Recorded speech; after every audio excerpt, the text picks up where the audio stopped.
early of the month. So today we'll be looking at a fascinating topic called temperament.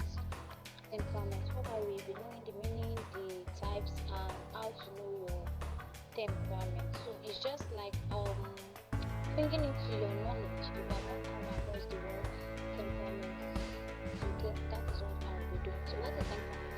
Temperament refers to consistent individual differences in behavior that are biologically based and are relatively independent of learned system of values and attitude. Temperament refers to consistent individual differences in behavior that are biologically based and are relatively independent of learned system of values and attitude. Or temperament is defined as a person's nature shown in how they behave or react to people or situations. And notes, the temperament defines the way your mind works. So temperament defines the person's nature, that is the way they behave, the way they talk, the way they react to situation is based on their temperament. So let's look at how is your temperament from? How do you come about temperament? How is it from? So your temperament is believed to be innate, mainly influenced by genetics. So you can derive your temperament from parents, your grandma, your grandpa. So it can become through genetics or through external environment factors such as negative and positive childhood experience can also shape your temperament. E.g., a person who grew up in an abusive family could become a melancholy. So your temperament is also determined by an external environment, like that is external factor.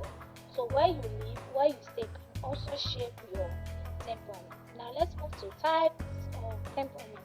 We have four types of temperament basically, which is sanguine, choleric, phlegmatic, then melancholic. So the first one, which is sanguine, that we're talking about is sanguine. They are extrovert, sociable, talkative, energetic. So all these people that have been classified as sanguine, I've talked about extrovert yesterday. So check it out.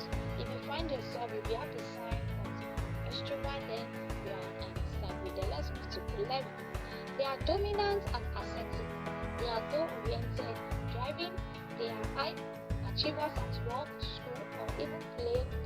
Play often selected as team leader. They are decisive but can be patient and stubborn. They could prioritize achieving set goals over fostering critical social connections and relationships. So we're being told that these people cause choleric. They are assertive, like they are very, very dominant. Whatever they say they will do, they do. When they set the goal, they are goal setter. Their aim, their destiny is to achieve that goal. So they are goal setter. Then they can also be used as a leader, and they prioritize their goal more than social connection or relationship. So if you find yourself in this category, maybe in school, you find yourself setting a goal that I will have an highest score this term, and you accomplish the goal. You do everything in your power to accomplish the goal. That means you are melancholy. Sorry, you are choleric. So you are a goal setter. They are always dominant. They always, whatever they say, they want you to stand. Like that's why these people are really, really good to be made a leader.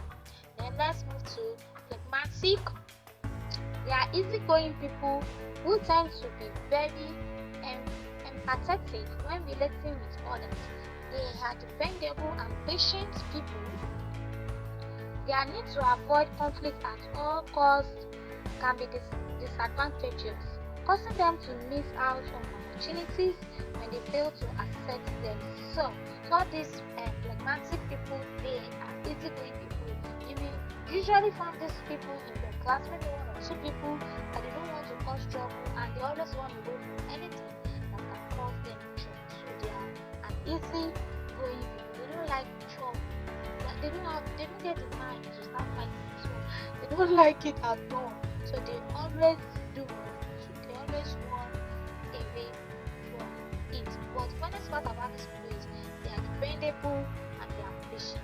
These people, if they become a pastor or if they are looking up to God for something, they are always patient and they always trust God. So let's move to melancholic. They are thoughtful and sensitive. Wow, I love these people so much. They are very sensitive. They can also be analytical and methodic, especially at work, making them valuable to any workplace. They get moody and anxious when things aren't going their way. They prefer to work alone. So they get moody when they set a goal and they were unable to accomplish it. They are so sensitive. Like these people, sensitive to things, sensitive to environment, sensitive to spiritual life, sensitive. That's so sensitive. But the negative aspect is that they are moody and anxious, always moody. I know you will find them in your class. So talk to that person that you are a melancholy and you have been given the time. Maybe actually melancholy is actually goes with environmental factor. Maybe when they are growing up, when they don't have joy, joy or happiness, those people usually fall under melancholy. So there's a question that says, Auntie, can we have one or two temperaments? And I will say yes. But the fact is that even though you have two, you usually have two temperaments. Research shows, not me, says that you have two temperaments. One will be primary and the other one will be secondary. You can be bossy, you can be decisive, and also moody. So if you know that you are both choleric and melancholic, so you can have more, and you can also be bossy and be social also. So you know that you are choleric, sanguine, something like that. So we have come to the end of today's episode. See you